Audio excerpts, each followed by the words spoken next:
Hi, I'm Sheila Rogers, and I'm here in the great indoors with good company. This is a space where we've been gathering together to share some stories throughout the pandemic and also to kind of maintain community with some of the really interesting members of the UVic family. And one of the most fascinating events that I've attended in my now 6.5 years as Chancellor was an evening with Batman's brain. And Dr. Paul Zehr invited me to interview a number of experts in the science and the cultural significance of superheroes, and in particular, Batman. And if ever there were a time for superheroes, I think that time is now, and maybe we can be the superhero that we need. Dr. Paul Zehr is a professor of kinesiology and neuroscience. He's an award-winning science communicator, a great TED talker, a wonderful writer, and he heads the Rehabilitation Neuroscience Laboratory at the University of Victoria. Paul, welcome. Thank you for being my good company today. Well, thank you so much for inviting me on, Sheila. It's always a pleasure to speak with you and to talk about whatever is on your mind. Well, it's what's on your mind and in your brain that I want to get to. But how have you been doing through this time, Paul? How's life been? Yeah, I think like many of us, I think doing better than I feared, not as great as I hoped, in the sense that we're all adapting to everything that's been happening and changing our behaviors and so on. Um, I think, though, that we're all very fortunate to live in a province where things have been addressed from a public health standpoint very decisively and with compassion. And I think I'm doing all right, and we're all trying to navigate through this. What do you miss most about the days before the pandemic? Well, I guess I miss most some of the things that I did regularly, and then some of the things that were upcoming. And what I mean by that is one of the things I really miss is the regular lab meetings that I would have with my trainees on Fridays, where we'd get together and just, touch base. I'm in pretty regular communication with my trainees all the time. But, that's one time almost like Sunday night dinner with the family where we would be together just to talk about things and see where everyone's at. And it was very supportive kind of thing. I definitely missed that. And I used to coordinate that meeting with the accidental martial arts class that I developed for seniors that came out of a research Mm. project we did. And I used to do that Tell me about training that. for an hour right before the lab meeting. So Yeah. I really miss those things in particular. The Accidental Martial Arts Club. What happens there? Well, what happened there was, we've done a lot of different interventions over the years to help people who've had, things like stroke that have affected their neurological function. And we've tried all kinds of, conventional like exercise kinds of things, upper limb strength training or lower leg strength training or cycling or arm cycling, or all these different things. But what was missing was kind of an integrated whole body approach to a rehabilitative action or some kind of prehabilitation in the case of aging. And then we landed on the idea of something I had in my back of my head for a long time to return to my roots, so to speak. I got into science because of martial arts, and the idea was to do a martial arts intervention. So we with seniors. So we did this thing 5 days a week. 5 weeks, 3 times a week. And at the end of this study, more than two-thirds of the folks who were part of it wanted to do more. They wanted to keep doing martial arts. And as a result of that, that's why I say I sort of accidentally got into a situation where I was like, well, I don't want to abandon these people. I'm a martial arts teacher as well as a professor, and I feel a certain simpatico and obligation and desire to work with them. So then we just started training together informally at the University of Victoria once a week, and kept doing so. And we still are, actually. I'm still training with them once a week via Zoom now. But Oh, that's I good. miss that personal interaction there for sure. Paul, how long does your relationship with martial arts go back? It goes back to, I can trace it back to, the very first martial arts lesson I ever had.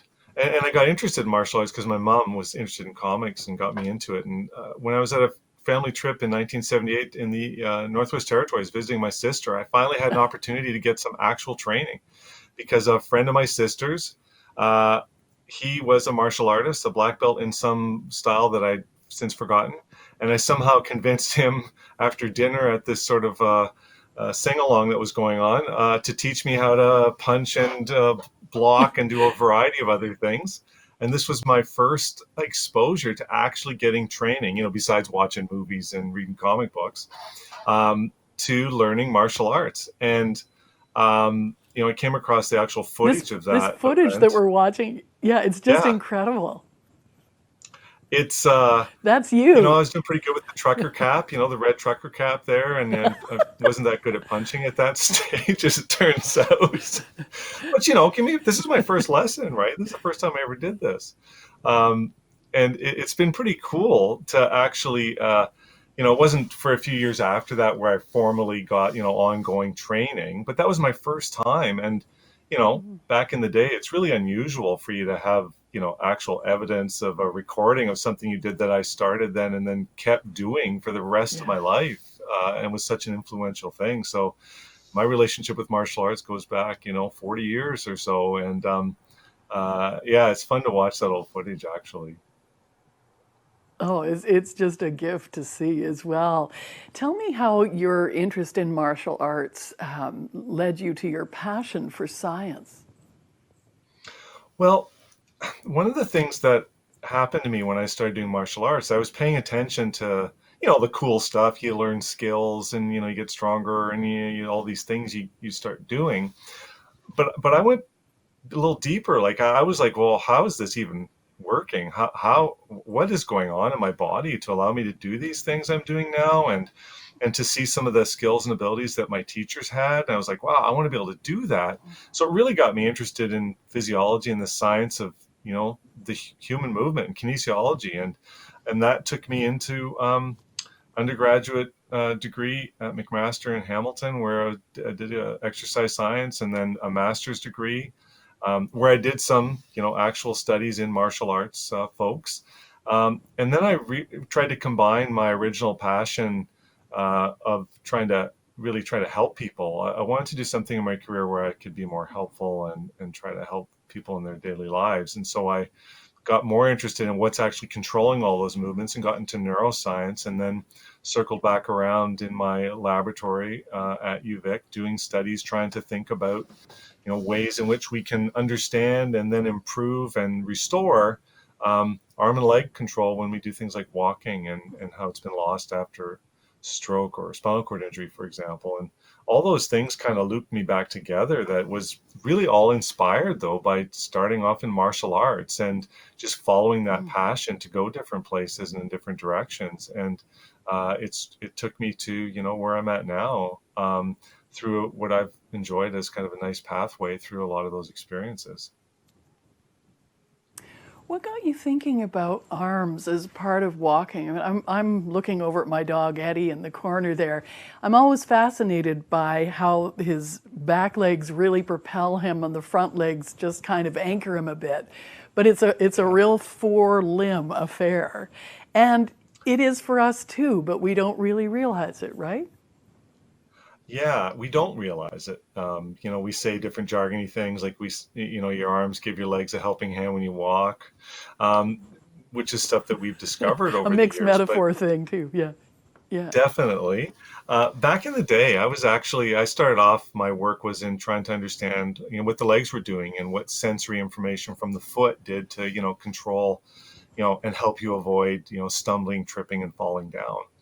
And I was actually, I remember when this happened. I was at a conference in Zurich, presenting some of the work that I've been doing, and I had this image up on one of the slides because we were using old slides back then. It wasn't PowerPoint, and uh, this image was a schematic of like a stick person walking, and I was showing how we're perturbing the foot, and then all these things are happening. It was supposed to be this little model, and then I realized that the stick person, not only was I not talking about anything the arms, like I didn't even draw arms.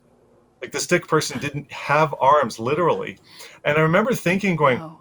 Yeah. wait a minute, if you're walking around and you're going to stumble, like, what are you going to do? Just go head first into the ground? People do things with their arms. And that got me thinking about, well, what are the arms actually doing when we walk around? Because people hadn't paid a lot of attention to that.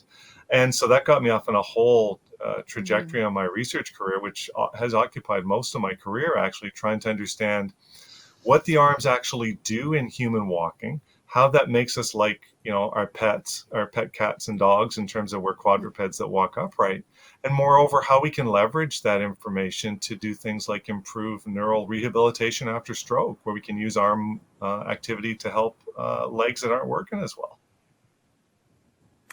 Can I ask you a personal question about me? I've just started walking with poles, like during the pandemic. I'm obsessed with it now, and I love walking. I love going up hills. I just feel more complete. And maybe it's the Yeah. balance. I don't know, but is there a reason for that? Yeah, no, there is a reason for that. I mean, a lot of what we do when I write about, the work that we've done, it really is that when we're walking around, we are essentially functioning in our brain and spinal cords and sensory feedback from our moving limbs. We are functioning a lot like four-legged animals.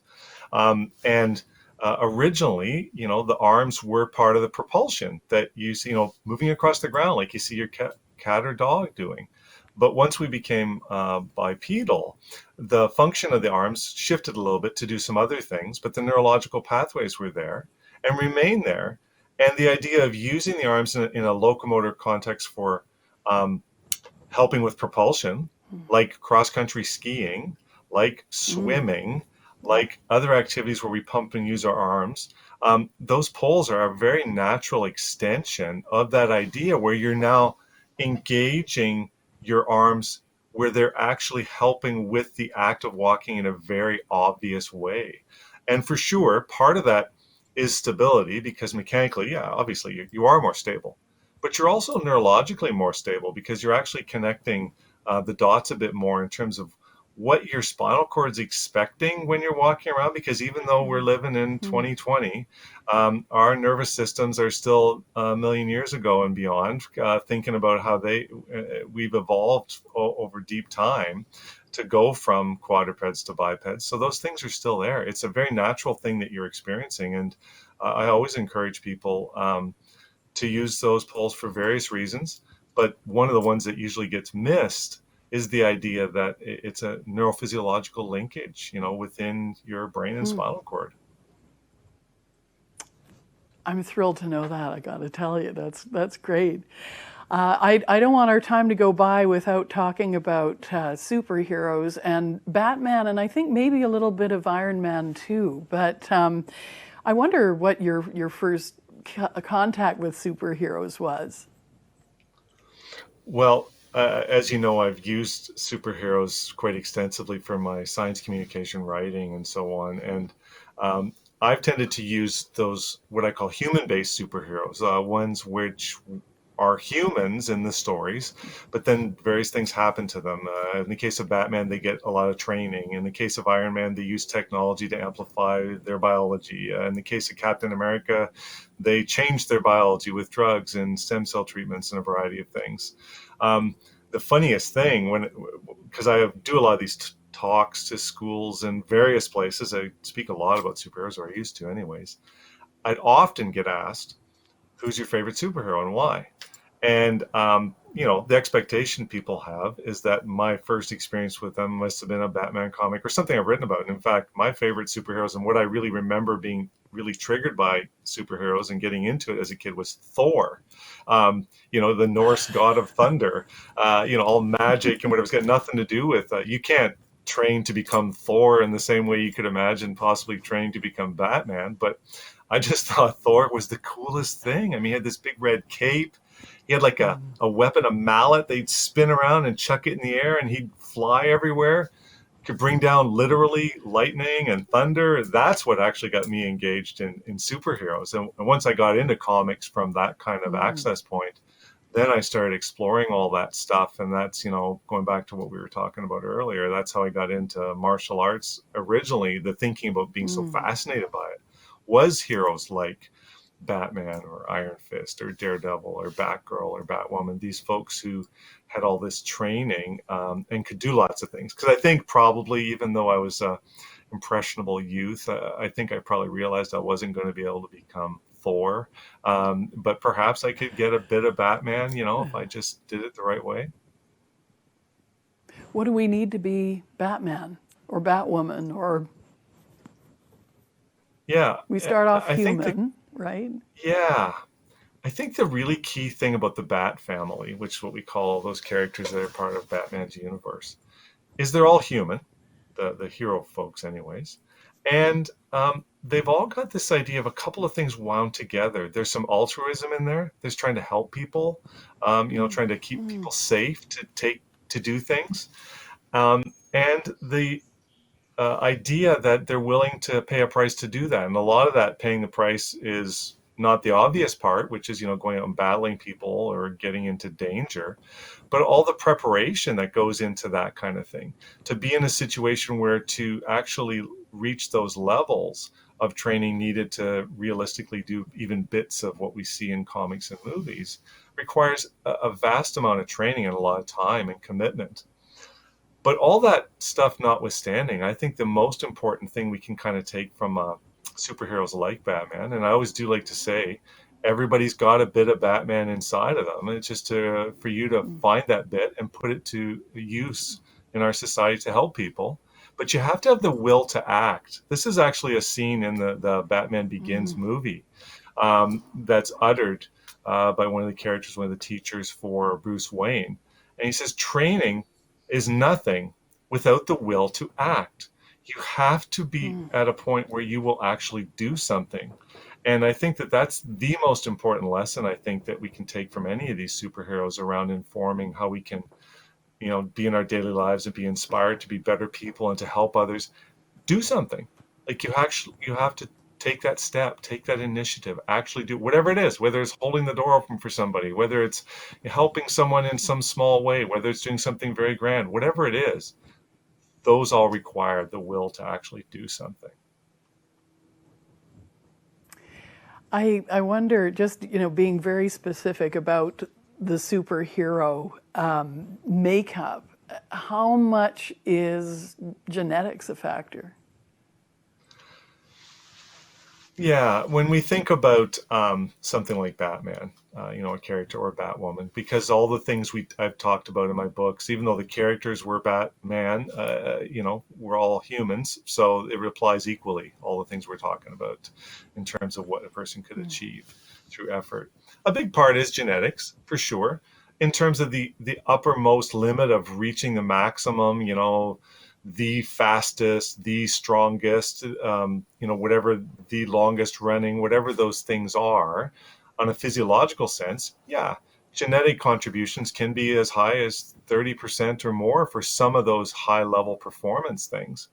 But when we think about Batman or Batwoman, a key thing about them isn't that they're actually the fastest or they can run the longest or that they're the strongest or that they're anythingist.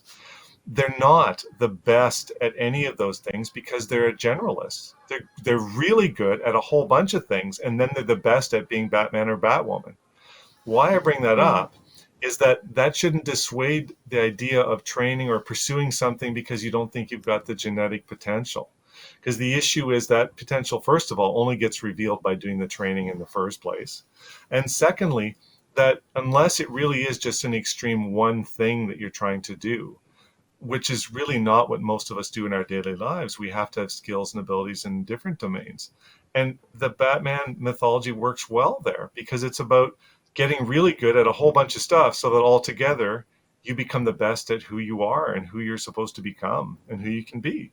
And I think that's really the take home from all those messaging. Yeah, you're not going to be the fastest runner necessarily if you want to do all those other things, but that's not the point. The point is, what can you actually do with all that when you think of the whole package that is who you are? I find it really interesting just going back to altruism and how you rank that, and I see it now very clearly as such an important component of being a superhero. Is altruism something you can teach? That's a good question. I think it's something you can learn. I think it's harder to explicitly teach it necessarily. I think altruism is one of those things, it goes back to what we were talking about, the will to act, actions. The things that we do that others see is what teaches them about altruism. I don't think it's something that we can truly learn through just talking about. It really is, not just talk the talk. It is about walking the walk and doing those things and showing that you are, by your actions, trying to help others and lift them up. And, the rising tide floats all boats kind of metaphor. I think that's where I truly believe anyone can learn to be more altruistic that way. But I think it's a very weak form of altruism if we just talk about it. I think it needs to be Mm. demonstrated and it needs to be shown to be a thing. It needs to have that will to act and to take those actions that are altruistic in their origins. Paul, in your TED Talk, which was called The Superhero in You from a few years ago, which I strongly recommend, by the way, you reference a quote from John Dewey, American philosopher, psychologist, education reformer. Every great advance in science has issued from a new audacity of imagination. What resonated for you in that quote? Well, I love that quote. I use it in so many talks, and I just stumbled across it. Um, I loved the idea about being audacious when it comes to knowledge and information and performance and doing things. And and science and achievement in any field is really about being imaginative and not being constrained. So the audacity idea for me resonates around not being constrained around the ideas that are there already. To do, imagine what might be next, imagine where that might lead. And I've used that and thought about that in a lot of different aspects. Throughout the last part of my career, the last 10 years or so, when I discovered that quote, um, because I think that is the key. And I think back even to my own scientific career, that when I started doing stuff about arms helping legs, that was not something that was accepted as a thing that should be studied, because humans are bipeds and they use their legs. But I felt a feeling of being creative and looking into it, and we're like other animals, and taking that step and being a bit audacious. And so I love to use that quote because I think it really grabs people. Audacity of imagination. It's probably one of the best sentences I've ever read, actually, that he wrote. It's just fabulous. And for me, I try to keep that in mind all the time, to not be constrained by what already exists or what's been said to be the way things are.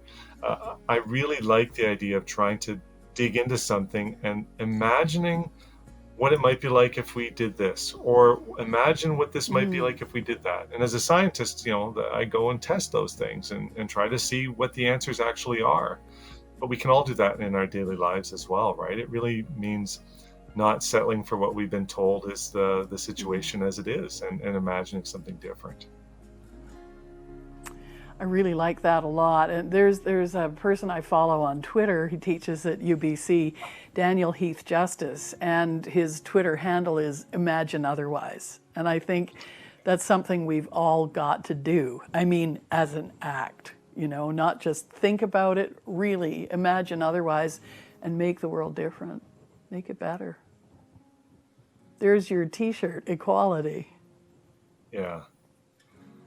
Yeah, I mean, I was thinking a lot about world events and so on but I've had this shirt for a while, and I often wear it when I give different talks, actually, in different places.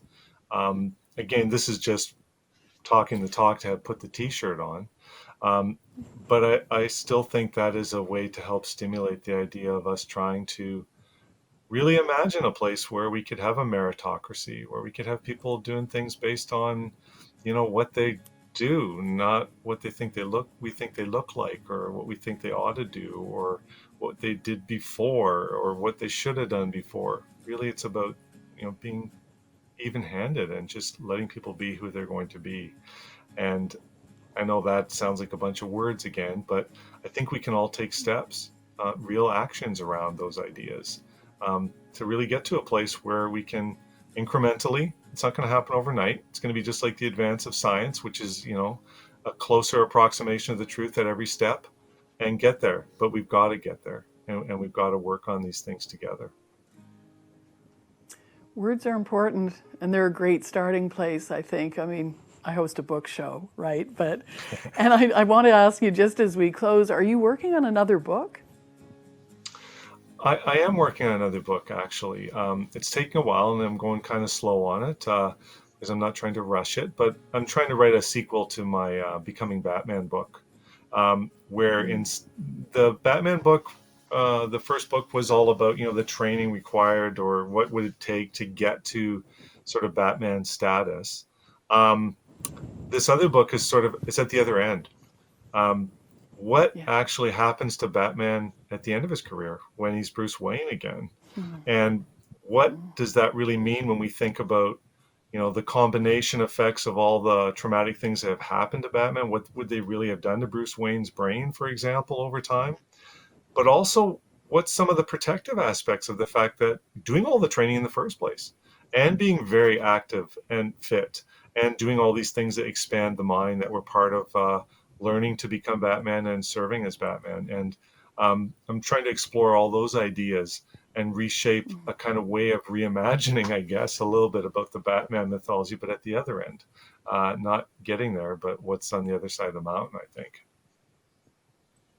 I hope I'll get to talk to you about it. Paul, we began our conversation talking about the pandemic, and I've had people, friends of mine who I know, who are fellow concussion, I don't want to say victims necessarily, but we've all had them. We've suffered them. And people have said to me that they feel as though this time is like a sort of post-concussion syndrome time. They're scattered, they can't concentrate, they can't remember things. They're really feeling that it has a lot in common with post-concussion syndrome. What do you think as a Yeah, I think fellow there is something. sufferer? Yeah, there is something in there. I mean, as you know, I have my own history of concussion, and I've certainly been through that fogginess that comes in the immediate aftermath and sometime afterwards, depending upon how many concussions you've had.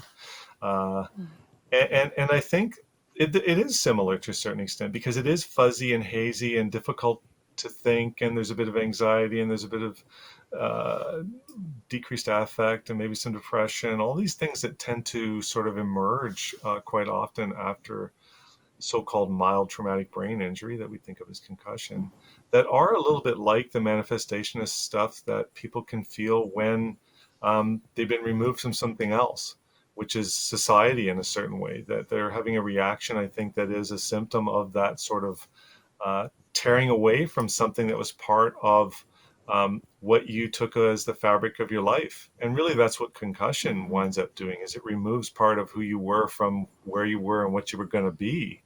And I think that part of that is a bit of dissonance and a disconnect that can resonate and emerge in the way that folks or a lot of folks are feeling, during this pandemic, as you're pointing out.